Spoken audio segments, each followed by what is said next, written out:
Bob Baker helps creative entrepreneurs and heart centered business people attract a soul aligned audience of raving fans and paying customers without any spammy, boastful, or feeling overwhelmed. His YouTube channel gets more than 1 million views per month, and his affirmation meditation just podcast, sorry, his affirmation meditation podcast just surpassed 5 million downloads. He's a musician, visual artist, actor, and author of 16 books. And to me, a creative hero. Please welcome Bob Baker. Oh, that's a lovely introduction there, Michelle. It's almost like I wrote it for, for, for you Hey, to you read. It did was just not like, write that you're my hero, though. oh, Okay. you did. Yeah, So that was an embellishment, and that which I that was, yes, appreciate. Yeah, we've known each other for a while now. S- quite a few years. Yes, over a decade. Over a Yeah, decade. I'll say at least 10 or 12 for sure. Yeah. So And Bob, you're going to talk about, it's kind of two part, the three stages of personal transformation and kind of the art of affirmations, I yeah. would say. Yeah. So tell us first of all how you discovered affirmations and then what made you decide to start sharing those on a podcast and YouTube. Yeah, so I'm actually trying to think of when I first like encountered the whole concept of affirmations. Of course, they've been around for centuries. I mean, dating back to the you know Bible and ancient texts and all this stuff about the power of your word and all that stuff. Mm, But I think I've actually done a little done some research now that I've been kind of been in this world of delivering affirmations to people for several years about just discovering more and more like where they came from. And then but even back in, I think prior to the word affirmations being used, they were called for many years auto suggestion, which I think Napoleon Hill oh, might have even made that referred to them as that in Think and Grow Rich. I believe, and I recently discovered something that was interesting. I'll get to how I discovered them in a second here, but are you familiar with the affirmation? I know I've heard it many times over the years, but it's every day in every way I'm getting better and better. Have you heard that? yeah. Yeah. Before I never knew the origin of that particular phrase, and actually there was a guy named Emile Coué who was like a French, I don't know if he was a pharmacist or he was some kind of a doctor in Europe in the late 1800s, and he referred to this as auto suggestion, and that was his phrase that he had his like patients. He suggested that they repeat that 20 times in the morning, 20 times before they go to bed. And according to his research, if you want to you know uh, how much faith you want to put in whatever research you did back then, the patients who did that recovered more quickly and and did better than the ones who did not. And so I know that was Hmm. an early in the more modern age, Yeah. of affirmations. But I know a lot of people have talked about them over the years. It may have been, I know that in the late 80s, I listened to an audiobook by Shakti Gawain called Creative Visualization. Are you familiar with Yeah. that I book? am. And I loved that. She's passed away, but her voice was so soothing. And it was one of actually the first like audiobooks that I listened to that Mm. inspired me to consume more audio in that way, but also to start creating it and using my voice, for some audio materials that I've created over the years, starting in the early 90s. I know Louise Hay was a big proponent of them, Mhm. so I probably discovered them sometime in the 80s. And I've been a student, I guess, of personal or on a personal growth journey, I should say. I could actually pinpoint it to my junior year in high school when Wow. when a friend of mine, I was going through a rough period as teenagers often do, and a Yeah. friend of mine said, "Hey, man, I see you're struggling, and I've been there, and maybe this book will help you." And the book was "Your Erroneous Zones" by Wayne Dyer. It was Wow. the first like popular book he put out back in the 70s. So I'm really dating myself here, when I was in high school. But it was the first time I read something that said, "Hey, you're not a you're not a victim of your thoughts. That you're all these feelings of insecurity that I was having were not really who I am. It was just a thought that I was having, and I can control Mhm. my thoughts." And I was like, "Wow, this was like a big revelation." And I just sort of off and on, we can kind of get in and out of a dedication to a practice. But but over the years I discovered, started using like goal setting, writing your goals down, visualization, affirmations, I was even playing with meditation back in high school. um So it's been a part of my life for a long time. And then fast forward to actually this was an era that when you and I were in this kind of personal development program that was pretty intense, and we were in the same group that went to this. Definitely intense, Yeah, yes. and that was 2015, and I don't remember how much I revealed about that, but that was actually a year, when my wife, now my wife, Pookie, and I were kinda going through some financial struggles, we're after years of being, and I don't know if we wanna get into my history as an author, but I had some success as an author and was able to, quit my last day job that I had in 2004, like 19 years ago. Um That's so amazing, yeah. and I was riding this wave, but as the internet, and was early on the internet, was kind of a bit of a pioneer in promoting and spreading my message online and independent book publishing and all this stuff.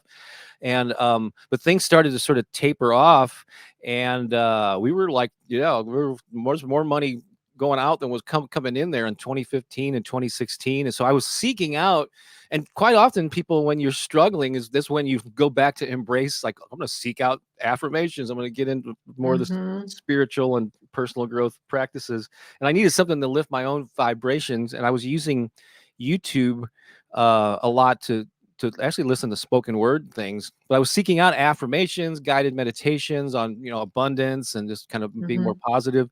And I really, and there's a lot of stuff that's been out there for a while, but there was a lot of things that I was not happy with. Either the person's voice didn't resonate with it, maybe the background music was too loud or too busy, and so yeah. that can just pull you right out of your intention, for using it.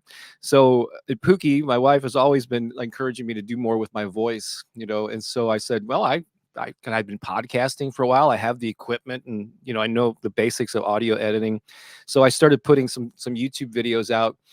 Uh, and actually, I created them initially for myself. The early ones were on abundance. I was listening to them for myself because I couldn't find That's what I was lovely. looking for. And lo and behold, nothing took off like viral right off the bat, but they started getting more views than my other stuff that I've been posting on my YouTube channel related to my books and music. And I do comedy and different things, and so, and it took me a while. I would periodically throughout 20 that was late 2016, and throughout 2017 I would periodically post more of these. And once I saw a trend, but these are really getting attention, Mhm. and there's some potential here to grow this thing, then I kind of went all in on it. And just for many years now I've been posting like 2 new videos a week. Well, almost 3 years ago, Pookie and I started streaming live every Sunday morning. And we kind of have a little core following that shows up there every Sunday. And the channel grew from at that. When I posted my first affirmation video, there was probably, had less than 4,000 subscribers. We were around 3,600. Before I knew it, there was 20,000. Then there was 40,000. Like Wow. 6 months later, it was doubling for a while there every 6 months. Currently close to 360,000 subscribers. You mentioned 1 million views per month. And it's just opened up this whole new chapter of my life, the way to serve people in a pretty profound way. And I monetize these videos as a YouTube partner, like a lot of creators do, and they split any ad revenue that they collect with the creator. And when you get 1 million views a month, that those pennies add up to it's the main way that I support the household. Um, Wow. and so That's it's, amazing. yeah. Not for nothing, like, that's one of the benefits to, like, really paying attention to trends, like, Mhm. what's being hit on by your audience the most, and paying attention to those kinda Yeah, analytic things. and I wasn't, like, looking for, so trend, like, of course, I didn't create them because 'cause I'm just tapping into a trend. I was doing it just as a genuine need that I had. But Right. I'm blessed because I know a lot of, now that I've had success with YouTube, a lot of people come to me for advice on it, and it is tough. It's not easy. I mean, it takes some work to grow a channel, and sometimes you can put a lot of time and effort, and it seems like, not a whole lot's moving. But I benefit from creating material and knowing how to label it. But Mm. there's material that people are actively searching for, and so luckily people are seeking out affirmations. They're becoming more and more part of, maybe they were woo woo thing decades ago, but not so much now. um Yeah. And So so, but so yeah, but you learn to position the stuff that you create in a way that's going to be discovered by the people actively mhm. seeking that type of thing out, Yeah. I know, like you said that you started doing affirmations, you got turned on to those when you were going through a hard time, and I know that I personally, did the same thing. Yeah. Um, and, was, like, a really difficult time in my life, like, it was the 2nd time in 2 years that I found myself a single mom, which Oh, is a quick turnover, which that's fine. And then and then it's like, okay, well, clearly that didn't work, and now what? And I started going to the Center for Spiritual Living and taking their class and learning about affirmations that way, and right in line with Napoleon Hill and all that stuff. And yeah. I just you know even if I didn't believe them, I did them.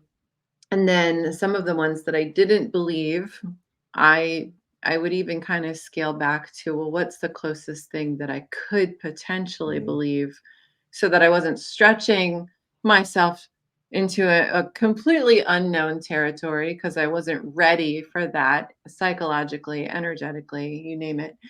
But what's the next rung on the ladder, to get me to that ultimate goal, that ultimate affirmation, and Yeah. kind of step by step doing it, because if you're broke ass poor and you're feeding 3 kids and all that stuff, I'm talking about me. Yeah. It's hard to say, it's really challenging to say and believe with any kind of credibility that I am rich, right? Right. But maybe I can start with looking at where I'm abundant in my life, and kind of just tweaking the language so that my body and spirit can be like, "Oh yeah, I can get on board with Absolutely. that." Well, now that I've been Yeah. doing this for over 6 years, nearly 7 years, yeah, I've encountered, and I get just tons of comments on YouTube, and then and people just reach out for me, email, social media. It's so I get a lot of feedback from people. So I'm becoming, I guess, as much of an expert as I can on this topic. And so this comes up a lot. Yeah, what do I do when they don't feel authentic? And so, yeah, you don't. Affirmation shouldn't make you feel worse about the thing you're aspiring to do. So Right. there's two schools of thought there. One, as you pointed out, yeah, the smart thing to do is to reframe them, rephrase them into something that does ring true for you. And you're right, a classic example is money. If you're really struggling and you got $10 in your bank account, saying I am a millionaire, it's going to be Mhm. sending off warning like, no, you're not. What are you talking? What are you, crazy? Right. Yeah. So what can you say about money and abundance that's true? And one of my favorites is this: I am ready for a new relationship with money. Mm. I'm looking for opportunities for new streams of income to come into my life. Aren't those Yeah. true? Even if you don't have no money, aren't you ready for a new relationship? Aren't you open for opportunities? I'm open and ready to receive. So Yeah. so those are softer, and they speak to where you are. Um, However, there is another, and I don't really like the phrase "fake it till you make it," but I have this Mhm. friend, Anthony. Uh, he actually first discovered, because my earliest books were on music marketing, and for decades that was kind of my niche online. Was I created these books and resources that help independent musicians promote, market themselves and their music. And so he's been following me for a long time because from a remote band that he used to be in. But then he kind of followed me as I went into this affirmation stuff, and I had this program, the 21 day abundance program that he bought, and so he was building a landscaping business, and he not only did it for 21 days, he did it for 2 years. He would queue up these Wow. things, and I interviewed him because he grew this business to like it's like a million and a half annual revenue now with a crew and all these trucks and all this stuff now in Mhm. Bloomington, in Indiana. And he said he would do the affirmations, and there were times when he goes, how is that even possible? He had doubts, but he just kept Mhm. saying them anyway. And I guess that repetition, even though you may not be feeling it, that they're authentic, can sometimes have an effect of planting seeds that will eventually take root over time, as long as you're taking action on them, and Yeah. seeing results, and then kind of gaining confidence along the way. So there's that aspect too. But if you're really resistant to them, change the wording and make them uh, relate to where you are, and then you can upgrade them as you go, kind of like you mentioned. Yeah. Well, and you brought up a really great thing, like affirmation without action Yeah. is just like, it's you have to do both. You can't just like, Oh yeah. yes, you can believe all you want, but showing that you believe by taking some inspired Yeah. steps And I is know we're going to be huge. talking more about that, yeah, in a little bit. But you're right. So I always, even though I've seen my niche these days is affirmations, in particular morning affirmations on a variety of topics. I always like to remind people that it's one of many tools in your arsenal or your toolkit or whatever. So they Or should be or play box, play box. toy box. Yeah, toy Yeah. box. I like that. Your one Yeah. color, your crayons or whatever. Your Yeah, yeah. um, and so, but yeah, it can be combined with visualization and meditation and like writing your goals down, and then Mhm. definitely I want to talk more about action as we go along here. Um, but yeah, so don't just rely on them alone, because I just got an email today from somebody going, yeah, I don't know, they feel like they I guess they interpret that like, because some of my more popular videos are on abundance and money. They tend to get a lot of views, so I put them out there. And they have this mistaken notion that they can just say the affirmations and suddenly money will appear in their bank account. But that's not Mm. really. Yeah, you have to meet the universe halfway. Yeah. you you Well, know. I mean, there are some people, not for nothing that not you, but there are some people that do kind of perpetuate that thought, Mhm. not to not to bash on any new thought people, but there are some promoters out there that have basically said if you once you think it and you believe it, then you'll receive it. And Yeah. the thing to me is yes, and Mhm. you know, instead of just that's the entirety of it. It's because it's not. And so I don't know. I'm Yeah. ready to talk about action whenever you are. Yeah. Because I'm very because I know a lot of the people that are attracted to this stuff are into that woo woo.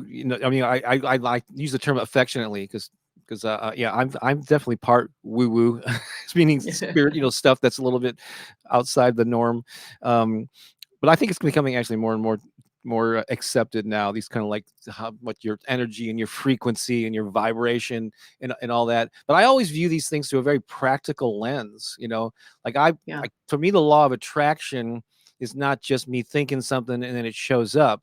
It's like the and I guess we can talk about the power, because I've written, as you mentioned, 16 books. The most recent one is called The Power of Affirmations and Positive Self-Talk.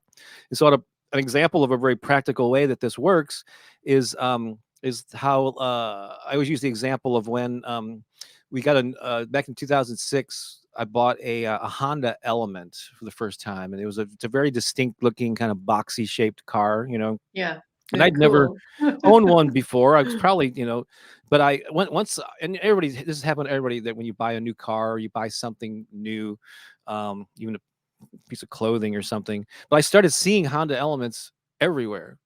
Like Mhm. once I owned one, I went, what happened? Did I start like a new trend? Is there suddenly this? But no, they were there the entire time. But I started seeing them because they were top of mind. I was Mhm. driving one. I was seeing it in my driveway. It was part of the filter through which I viewed the world. So I saw those things more often. So to me, affirmations, I mean, they not only help you tune into shapes and sizes and makes and models of cars, but also attitudes, opportunities. Are you looking for opportunities? Are you looking for reasons to be offended and looking for Mm. roadblocks? This Mhm. and so that's a very practical reason to do them. It's not necessarily, I mean, maybe you are sending I love I'm into physics. I mean, what do you call it? Atomic or quantum physics and Right. science and all that. And there's definitely some things that link, to this vibration thing, that you maybe can attract people to you. But since I don't really know those answers, and I'm okay with kind of keeping that whole thing a mystery. Just a really practical application. If I can adjust the filter through which I see the world to see the good, to look for things to be grateful for, to look for opportunities to serve, to make money, I'm going to be better off. Look for reasons to laugh, to Well, enjoy life. I love this idea of, because it's a new idea to me that these affirmations influence our filter that we Yeah. see the world in, and if that's the very minimum that they contribute to us, it's huge. Hmm. It cannot be understated. Like, our filter is, it means everything as far as like our ability to achieve success, our ability to feel a sense of fulfillment, our ability to relate, effectively and greatly and lovingly. And so anything that I can add to my filter to shift it, not just to have like rose-colored glasses and all that, but to be able to see the world as it is and still focus on the good, because we all need that. Otherwise, we're just in a puddle of yuck all the time, right? A Because puddle there's of just yuck. so much going on. It's a good name for a band. So, Puddle of yuck. yeah, puddle of yuck. Yeah. Feel free to So I'm share that glad with you someone. mentioned. I was almost gonna bring up the rose-colored glasses thing, because that's a term that's used sometimes derogatorily, like, oh, you're just looking through the. But heck, if I Yeah, had a choice of looking through rose-colored glasses or brown colored glasses with crappy shades, right? I'd rather put on the rose-colored. And I never, also another thing I like to make clear is I never encourage people to turn their back on their frustrations or their feelings, because life throws a lot of challenges at us, no matter Mhm. how positive you are. It's not about all this being positive, ignoring problems and never feeling depressed or frustrated. Not at all. You fully acknowledge those things, but where's your set point? Like, where do you want to live? So some people who don't practice this stuff will, um, they'll focus on what's wrong, and then they'll make it a part of their story, Yeah, and anybody wants to listen to all the that's it hardships right there. they've been Yeah. through. And so change your story, tell a new story about your life, Yeah. but you get to make it up. If you're already making up stories, Yeah, why not make up something that yeah. feels a little bit better and Or your is life is already helpful? being controlled by affirmations, whether you know it or not. So it's conversations Ah, you have with yourself. Why am I so stupid? Oh man, why? yes. Oh, I didn't get that job because I was too old or too young or too this or that. And so those are all affirmations to firm up. And we tend to, I think you'll agree, we tend to look for evidence that supports our beliefs or our worldview. Yeah. So if we believe the world's out to get us, oh, we're going to see one example after another. See, there's another person, who's not letting me in or whatever. Um, Yeah. Whereas if you feel that, yeah, the world's not perfect. There's a lot of crappy things that go on, but I think there's some opportunities here, and you become like a feel good detective looking for them. I like that. A feel-good detective, because, like you said, I mean, it's real life. Yeah. There's crap that happens. There's political nonsense, Oh yeah. there's whatever. Even if you don't listen to the news, you can't help but know that some of the crap that's going on in the world, even if it's just in your own life. Yeah. Um, and and so, being able to deal with that effectively, sometimes we need to just feel good, a feel good moment, so that we can get into that creative space, Yeah. so that we could be effective problem solvers. Because if we're just feeling crap all the time, then we're stuck in the crap and we can't effectively get ourselves out until we get Mhm. that hand up, either through ourselves or someone else. Right. Yeah. Great point. There's so many benefits. Yeah. I think in one of the chapters of my affirmations book, I talk about choose your delusion or something like that, Ah. 'cause I think we're all delusional in some way. We're all, there's no, real object reality really. It's all perception, right?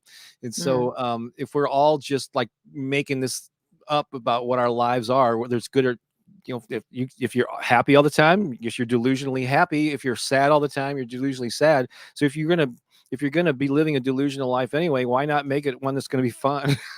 and creative and exciting, Yeah. um, Yeah. it's, And I mean, yeah, there are times where we could all use a little bit of hope, yep. and that preemptive optimism helps kind of Ooh, keep that hope alive in us. preemptive optimism, is that what you said? Yeah, I that's what I love that said. term. You're the queen of coining phrases here today. Just put them in your pocket, Bob. Yeah, Those are yeah. all my gifts to you. I'm gonna write these down. That's great. So cool. But yeah, I mean, like, you know, just looking like for me personally, looking at the world and like the state of the world can sometimes feel overwhelming. And, what part do I play? Like, what power do I have? But if I get mired in the negative and I can't see, like who was it? Mr. Rogers that always said, look for the helpers, Yeah. right?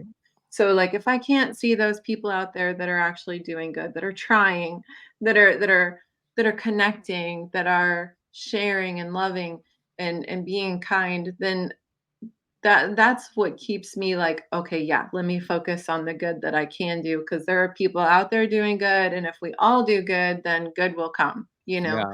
This But this comes down to two things. One is basically the serenity prayer, like when, making a yeah. distinction between the things you really can't control and the things that you Mhm. can control. So you might not, unless you're willing to go to Washington or become I don't know, whatever, a politician or what do a I mean, I lobbyist or guess I something. could run for Yeah. president. But who's going to do? Yeah. So if you're not going to take some massive action like that, you do what you can, or you let that go. And so what do you have control over? You have control over your reaction to it, or the ways that you show up. The whole Gandhi quote of "Be the change that you want to see Yeah. in the world." And so and try to resist. And this has come up a lot in conversations lately. You don't have to carry the weight of the world on your shoulders. It's great to be empathetic and to be concerned, but if you're just carrying all that heaviness around, I can't be happy unless everything is perfect.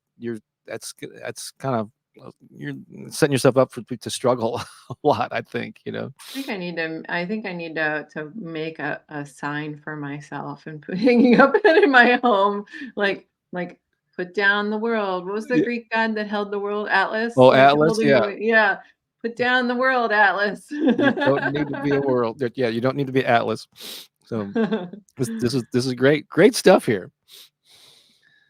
So what are so to personal transformation, because I know I've been through Yeah. a few, and I know you've been through many as well. Mm. So you said that there are three stages of personal Right. transformation. Yeah, and I think you even use that as sort of like the title of my session here is the lure to bring people in.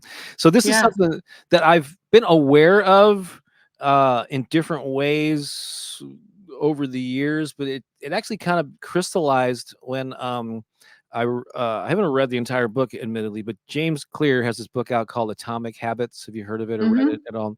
And it's really good. Highly, I know he spent years working on it, and was a bestseller a few years back, and so I have a copy. But early on in the book, he crystallized this idea that I'm going to share with you in ways that I had never seen it articulated, and it just really hit home with me. So I'm kind of sort of borrow, give him credit and borrow from that.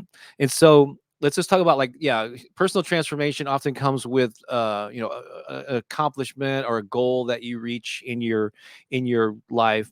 And so when we're pursuing a better life, there's kind of three stages, and the third one is the one that really is the most impactful. So I'll explain. So the first stage, or the way that people pursue goals or to better their lives, you can refer to as like results oriented or outcome based.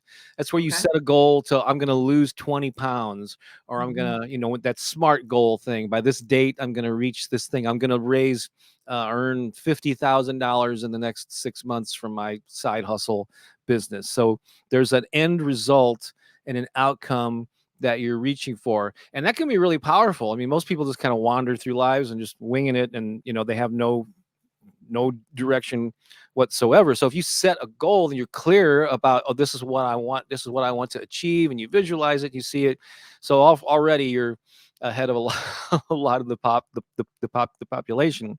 Um, but that alone will often add to frustration, especially if you're clear, if you're clearly seeing that end goal.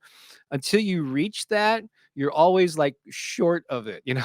And so there's always this gap between where you are and where you Yeah. ideally want to be. Over there. Yeah. Yeah. So it gets you moving in that direction, which is really good. I mean, Yeah. heading in any direction, a clear, specific direction is better than not moving at all. But you're always this feeling that you're falling short. You know, I lost 10 of the pounds and I gained 3 back, and I get, you know, Mm. can easily feel like a failure. So there's pros and cons to that approach, but that's really good. I'm not putting that. I've used all 3 of these. I think you can put all 3 of these into practice, so they support each other. So that's the results outcome based way of personal transformation, knowing where you want to go. The second one, which is step up, is behavior based, or I like to use the word habit based. This is where we talked about the action earlier, right? Yeah. That's Putting it where into practice. you combine that goal that you have and attach it to a new behavior that you must develop. Mhm. And that has to become a regular part of your life. And I like the word habit here, and a behavior, a consistent behavior, more than just a simple phrase of like taking action, because you can take action Mhm. for an hour, or you can go Right. all in, and right. Or you can be all excited about something, and for 2 weeks you're all over just pouring yourself Yeah. into this new thing, and then after a couple, then you get away from it and stop doing it for 3 months. So, um, Mm. so it's not just about taking action alone, it's about developing a habit. Like, I think you'd be far more effective to spend 10 minutes a day doing something consistently for months and maybe even and then years on end, than if you were to spend, you know, hours and hours and then drop it, you know. Um, Yeah. and so it's really this. I just realized more and more over the years, now that I'm wise, looking back, like, that it's these daily behaviors, everything that I mean, a lot of people look at me and feel that I've, you know, accomplished a lot of cool things, the 16 books and, you know, YouTube channel, and it's all the, you know, the impact that I'm having with so many people around the world, and other things I've done with music and comedy and all this stuff. And it really, yes, it started with a vision. Like, I got excited about something, but if I didn't like just continuously like I teach a lot about social media, and like I said, I somehow managed to be able to communicate my message online for like 30 years now plus, and it's just Yeah. the consistency of doing it, you know. um and so I practice what I preach. So I think that's the second layer, or whatever stage, is being able to attach a habit and a behavior to the goals that you have decided that you want to head for. Makes Can I make pick your brain for a you second? you So you you bet.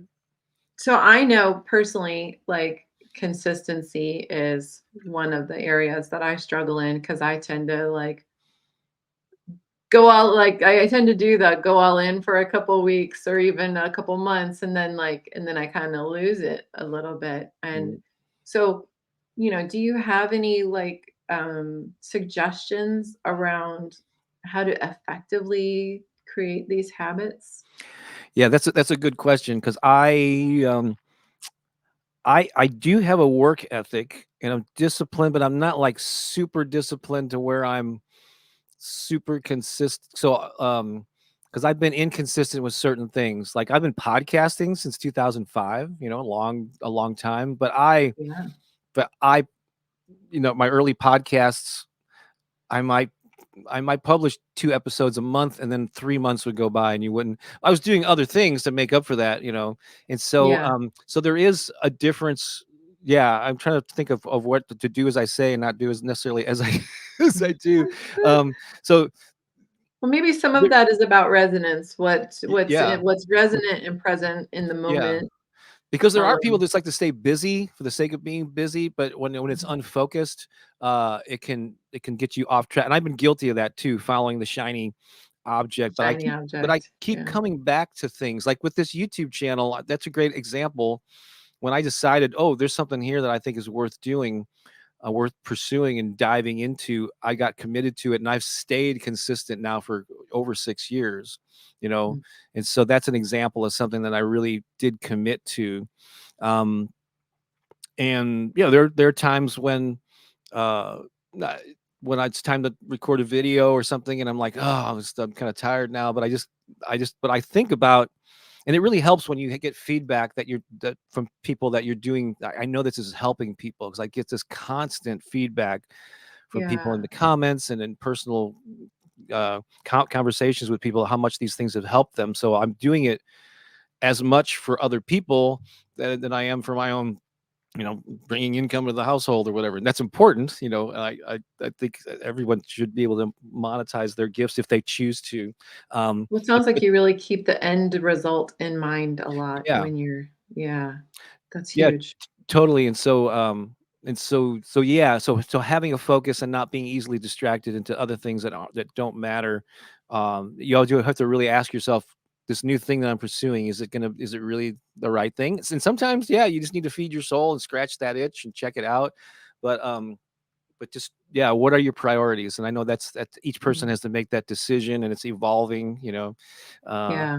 um but yeah, so I don't know if that's a great answer to that question. Yeah, no, but thank you, and also, I think maybe I think I need to be personally, think I need to be a little more creative in terms of what a habit looks like, because it doesn't mean it has to be rigid every day from Yeah. 9 till 11, or you know what I mean? Like, it doesn't have to be, because part of the resistance for me is like, well, deciding to go get coffee one day with a friend or something, and oh, I'm going to miss my habit, right? But creating some working flexibility but still staying committed. Right. There's Yeah, there's a always things nuance there. that I get off schedule with my. I mean, ideally, I would upload a new YouTube video Monday morning and either Wednesday or Thursday morning. Then we stream live. We've been consistently streaming. We rarely missed a Sunday of streaming live in 3 years. So we are definitely committed, Wow. like committed to that. And sometimes I'll get a video out on Tuesday instead of Monday or whatever, or if I'm Hmm. traveling, I'm sometimes going to win a whole week. I don't beat myself up. I just know I need to get back, back in the saddle, as they say. And I know another way I live my life is I kind of follow the energy, is what I way I describe it. 'Cause I rarely have had any business plans, whatever, but I Hmm. follow the energy, and there's two aspects to this energy, especially if it's something that I want to monetize. Again, not everything that you do just have to be attached to money, but if I want to make an impact or have it supplement my income, there's two things. Am I excited about it? Like if there's Hmm. something, some new endeavor or something that I'm pursuing that lights me up. And then Hmm. when I share it with people, either in person or online, how are people responding to it? If Yeah. there's an interest, then that's a great what do you call it, combination, like the Venn diagram of two overlapping Yeah. things, right? So there have been a lot of things that I was excited about, and I put something out in the world, and it just kind of fell on deaf ears. There was crickets, or just not. It was a very minimal amount of interest in it, and so I could do this on my own, but then something else, like when I would meet for there was I teach and perform improv comedy, as you know. It's been a long-standing Mhm. passion of mine, and for a while there, when I started teaching classes 10, 12 years ago, in St. Louis, I'd be at parties and they, what do you do? Well, I'm a musician, and I'm an author, and I also teach and perform improv comedy. And like a lot of eyes, like the people were, oh, really? That's interesting, because not a whole lot of people do that. A very specific niche about Yeah, improv comedy. very, very much. But And but the so, yeah. skills translate a lot. Like, they translate to other things quite a bit. Yeah, and you even used the phrase "yes and" earlier in a different Yes. context, and I almost mentioned Yeah. that's an improv principle. But yeah, before the pandemic, I was getting like 15 to 20 people showing up at weekly classes, and it created a buzz that I was consistent at. So I just pay attention to the energy the same way. When I first started experimenting in late 2016 on YouTube, I did a wide variety of things. I put out some like meditation music with no voice. I tried like relaxing traditional guided meditations. Um, Tried different things, but it was the affirmations using my voice, where I say the affirmation, pause, allow them space to repeat it back to themselves. That was the things that started hitting with people. So, oh, okay, I'm no dummy. Like, people are interested in this. Let me create a couple more. Oh, they're interested in these too. Okay, let's go all in on it. Yeah. So That's how I found my niche as a coach, really. It's just like looking at what lit me up, what did I find myself talking about a lot, and then what were people actually coming to me for and paying attention to. yeah, And it was all about the relationship stuff. And so finally, like, I don't know, 5, 6 years ago, I flippantly was like, "Oh, well, I'm a relationship coach." And then it was like, yeah, you are." yeah, you are, whether you want it, whether you know it or not. Oh, Whether you would, yeah. yeah. I guess we only covered 2 of the 3. Mhm. Should we get back to that? Or Yes. are you ready? Okay, Let's go. first stage is the results outcome based, where you set a clear end goal that you're heading for. Great. And then, but you have to couple that with behaviors and habits, right, to support that. But the one that really cements it all, and I think what's really the ultimate stage of personal transformation, is when it's identity based, when you Mm. become the person who does those things. I'll use like a health as an example in my own life. And so I've been very blessed that on a number of levels, relationships, um, the career, financial things are pretty stable and pretty solid. They have been for a while now. But my health is something that I always struggled with, and making, not with any illness necessarily, but with making healthy food choices and being physically active. Like, I was really horrible in sports as a kid, and I made fun of. And I think I had this stigma about physical activity, Yeah. and that wasn't for me. I'm uncoordinated, so I've always struggled with that. Although I'm getting a lot better at it. So for me, yeah, I want to set. So I've set a goal. I set a goal to lose 20 pounds. I know that part of that is a habit of being physically active. I'm actually in this process now. I've actually lost like 18 pounds in the last few months. So I'm on another Wow. a good roll. Um, Yeah. but part of that is developing the habit of doing some form of physical activity for 30 minutes every day. Quite often that's going to the indoor pool at the community center. They have an indoor track, so I can't use weather as an excuse. Right, right. Yeah, They yeah. have a gym there. Eliminate your excuses, Yeah. right? Yeah. Um, but I'm still at that stage where, like a lot of people are, where you're sort of like using willpower. You have to force yourself to do these things, And Mhm. so, I'm gonna, this commitment. I'm gonna stick with this habit. I got that goal in mind. But you want to get to the point where you do those things, not because you have to, or because you told yourself to, or your accountability partner is expecting, but just because it's who you are. Mm. So I gotta take the same approach with my health as I do with myself as a musician. I mean, I write music and sing songs because I am a musician. I've been doing that for decades, and I have complete ownership of that identity. I write books because I'm an author, and I feel really confident in that. I create YouTube videos because I'm a YouTuber, um, Mhm. and so, but and so ideally you want to get to that where it's just part of who you are. It's like second nature. Yeah. uh and it's a, what I call, like, maybe a constructive autopilot, because quite often we live our Yeah. lives on autopilot, but we're doing our bad habits are on autopilot too. Right. Might as well. Yeah, Yeah. Add a but little. but we have the good habits are on, just on autopilot, not because we have to force ourselves to do it, because it's just who we are, you know? Yeah. And that's, to me, the ultimate goal of personal transformation, is to become that type of person that it just comes naturally to reach those goals and and live those behaviors. So Yeah, I love it. I have achieved that in a couple of aspects of life, and there's some others that I used to have that I let go of, and then but I'm kind of like, hey, get back here. yeah, yeah. And every Yeah, and role, some it's going to be different for every role. So it's not yeah, about like achieving, whatever perfection, or you're never going to be perfect, but mastery in every area of life. That's a pretty big thing to yeah, take on. But we tend to be more secure in these roles and these situations than others. And just knowing what those are and what's important to you is where you spend where that determines where you set those outcome based goals, what habits to develop to support them, and what identity are you moving toward. I love these 3 stages of personal transformation because they're effective and they're proactive. I know that sometimes, like in my personal history, when I'm hitting a stage of transformation, it's like I don't know how familiar you are with the tarot, but it's like the symbol of the tower, where all of a sudden this building that you're in comes crashing down around you. Well, And you just don't have it no more. Like it's just not there and available. So then you look around and you're like, okay, well, so now what? right. Well, the most, And yeah, the but most, but building that stuff up ahead of time and creating yeah. those habits and stuff, like, it's not gonna take away every potential cataclysmic event, but it can prepare you more effectively to deal with it and also can, set you up for success when there's not an imminent Yeah. cataclysmic event.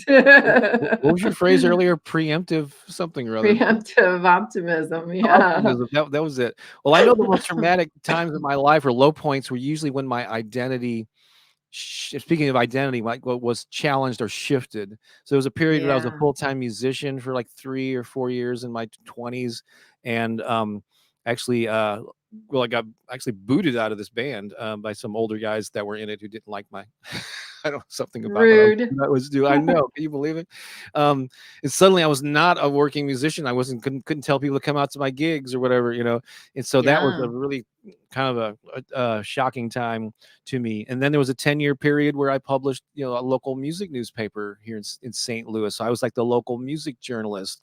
And then I put that paper to rest to become an author, which was kind of a new identity for me in the late 90s. So there was another shift. Like you just feel like off kilter for a while when your identity, what you're known yeah. for, and what you've been doing for so long.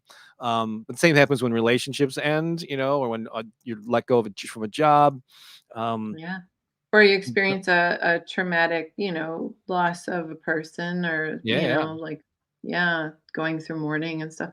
Yeah, I think that there's so much to be said. Like we can really go down a rabbit hole with the identity crisis or, right. crisis and opportunity, shall we say. But yeah, that deconstruction process Mhm. um, can be super painful, and it's also really radically amazing too, Yeah. once you're on the other side of it. And I know that since this your Shine summit here is a lot about self care for create or for heart centered entrepreneurs. One way that you can uh, that kind of ties in to this that I've realized. So we talked a lot about this identity thing, but I think not having your self-worth tied to what you do or what you accomplish so much, because I think I'm guilty of this, or I have been over Mm, the years, because I was really insecure, like I said, as a kid. And so one way that I mhm. that I came out of that was, oh, well, he's the musician, so oh, look, I play in a band now. Am I cool? Oh, look, I got all these books. So there may have been a part of my early motivations to do all these things just to accomplish things that people would be impressed by and accept me. Sure. I think Yeah. I've evolved since then, but I think there's still a little of that at play. But there's a danger in that, because because what happens if some of that stuff goes away or whatever? You should be. I'm trying to remind myself Mm. more and more that I'm worthy because I'm a good person. I'm friendly. I'm Yeah. approachable. I'm fun to hang out with or whatever. Not because I've Right. accomplished these set of things. But I think we all get in that trap. I think you're right. I think we do. It's kind of ingrained in our culture a bit, Mhm. do, accomplish, climb the corporate ladder kind Yeah. of thing. And even as entrepreneurs, it's still kind of like, well, what'd you get done? And Yeah. how much money are you earning from it? And Yeah. all those other, How many you know, followers do you have on how Instagram? many likes did you get on that post? Yeah. So there's a whole lot of that. And I think that your call to our innate worthiness is a great like thing for us to be aware of on a regular basis, Yeah. right? Innately worthy, innately a good person. If you weren't, you wouldn't be considered a heart-centered entrepreneur. You wouldn't even that wouldn't even be in your lingo, right? Right. So yeah. And on the topic of this like heart-centeredness, like what do you think sets these heart-centered folks apart in the realm of entrepreneurial? endeavors. Yeah. Well, I use a couple of different phrases to describe them. Just so long I dealt with musicians and authors, visual artists, people in traditionally creative fields. So I refer to them as creative entrepreneurs, and then the other Mhm, is heart-centered business people. And so I see them. So there's two camps here, and we'll just gonna in our remaining time is chat about what makes them unique. But so on one hand, with the creative folks, it's people who have some kind of a talent or a gift that they have developed or they are developing, and they're starting to share it with the world. So that's mhm. obviously a musician making music or writing songs, singing, could be an actor portraying a role, visual artist, photographer, playwright. So you're creating something that's coming from you, and you're sharing it with the world, which comes with all sorts of mindset issues of sharing and then asking for money for it and all that stuff. So there's that camp. And another one, and maybe there are more, but these are the ones that I'm oversimplifying, but these are the kind of what stick out for me that uh, kind of defines them. The other is somebody who has often gone through a dark night of the soul. They've overcome some struggle, and they've learned some tools that help them rise above and live vibrant lives. And now they said, "Oh my God, this is amazing. I know there are a lot of people out there hurting. They want to share this lesson, their journey with other people, and help other people also overcome similar circumstances." So it's personal, but it's not necessarily like a gift or a talent. It's like a process or some kind of transformation that they went through that they want to help people with. So these Mhm. people tend to be like coaches, life coaches. They could be energy workers, healers, even yoga instructors, massage therapists. Yeah. People in that kind of realm. Um, and so they're related, but I think they're kind of separate in a little. But both of them have are very personal. So it's either a personal story that Mhm. or it's a personal gift, and so it's different than someone who takes on a job working in a factory to make money. I mean, I know a lot of people, even if you're a used car salesman or something, you can bring your heart, really care about your customers. I'm not saying that Yeah. you can't be heart centered and pretty much even as an accountant. Um, Right. but it's a little bit different than we all know the jobs that we take on, and we don't really have an attachment to, you know, the thing that we're doing. We're basically doing it just to put food on the table, and that's fine. Had an interesting conversation with an artist friend of mine who lives in the UK, and for like 10 or 15 years, she's been a visual artist, doing like outdoor murals and stuff. People paid her to do that. And then there was a number of years though where to make ends meet and support her family, she had a cleaning business, right? Cleaning, Mhm. I guess, homes or offices or whatever, and had a small staff. She says, she revealed to me, I thought this was interesting, that when it comes to art, since she never got a degree or a certification or any kind of like diploma or whatever, she always felt a little bit that imposter syndrome, you know, Yeah. about, well, who am I just to, I don't really have the credentials or whatever to do this. But when it came to her cleaning business, she didn't have any training or degree, but she never dealt with imposter syndrome with her cleaning business. She goes, "Why is that? Why do I not care with the Yeah. cleaning?"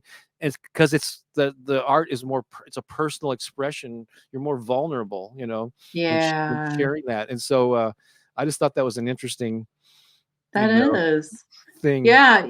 And I always like ponder, everywhere in the world you need someone that's gonna like clean the hallways and flip the burgers and like how ca- how to how to be heart centered in those kind of roles, or the guy building, the brake kit on the big pickups or whatever. Like, you Yeah, know, you know, they work for someone else, but how can they be happy and fulfilled? And I think a lot of times culture does come into play in that because there are people in other countries that feel on purpose and full of purpose in whatever role they take on, and that's just kind of an innate thing to them. And over here in America we're like, I gotta find my purpose, yeah, and right. instead of it being something that's just in us. So but this is a really great conversation around, like, the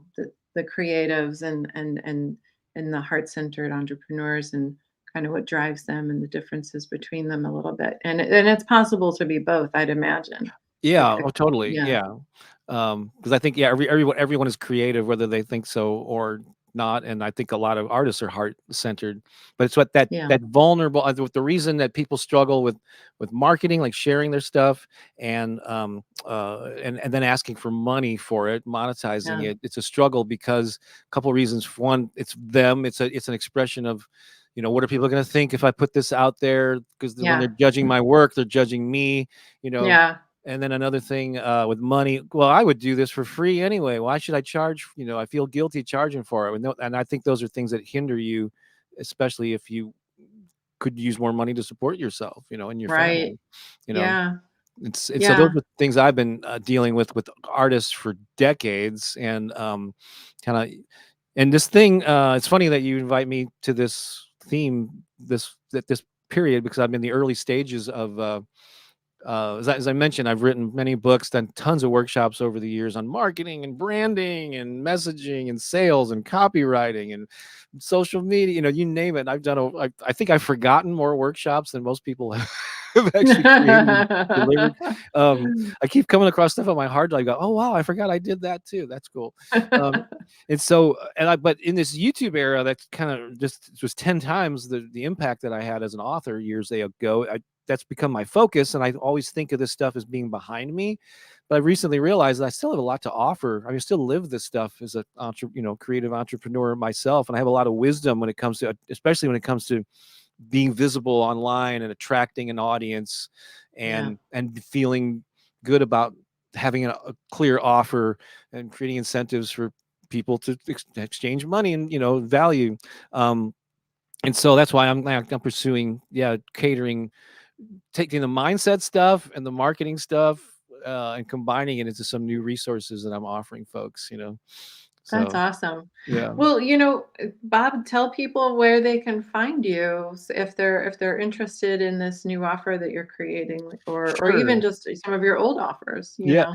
Well, the YouTube channel, if you want to, boost of affirmations and get that preemptive optimism going for Right? you, that's probably gonna be another video coming up. I'll give you credit. No, but just go to YouTube and look and search for my name. I think it's right there on the screen, Bob Baker. And you'll pretty quickly, the first recommended suggestion is Bob Baker affirmations. Just click that, and you'll see my little face there, and subscribe to the channel and start soaking some of that stuff up. My website for all of this type of inspirational stuff is my name with the word inspiration. So it's bobbakerinspiration.com.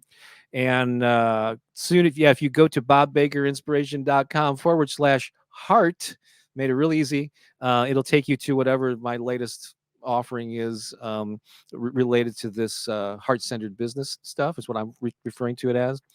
By the time you read this, I will have already, I guess I shouldn't even mention this, because I think by the time this airs, I will have done a 5-day like Facebook challenge, called Magnetize Your Tribe.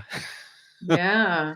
Yeah, I how to attract soul aligned fans and paying customers to your heart centered business, I think but that'd be followed up by a 30-day program that you can get. Yeah, that I'll be offering probably right around the time that this is launching. So, and then there'll be more coming down the pike in the months and hopefully years ahead. You know, You've just got so much to offer, Bob. I mean, honestly. I mean, you want to talk about inspiration. I know I've said it before, but like absolute inspiration. Just not only by the quantity of things that you put out, right? yeah. But also the quality of things that you put out. I mean, you really are a heart-centered creative entrepreneur, and Oh, it's really lovely, the things that you've shared, and it's really been lovely to witness the evolution and growth, and it is inspiring to me because I am able to look at people and go, if Bob Baker can do it, so can I. that's right. And unlike a lot of people that follow me, you've witnessed it in 3D world. You've been in Yeah. the room when we're playing music or doing workshops or whatever. So I appreciate your friendship, and I love the work that you're doing here to help people and gathering together this awesome group of speakers, some of whom, a couple of them I know, like Laurel Clark, I think is also speaking. Yeah. Yeah. And some other folks. So congratulations on that. And yeah, you're doing some amazing things as well, my dear. So Thank you so much for being here, Bob. all right. Thanks. My pleasure. Shine, everybody.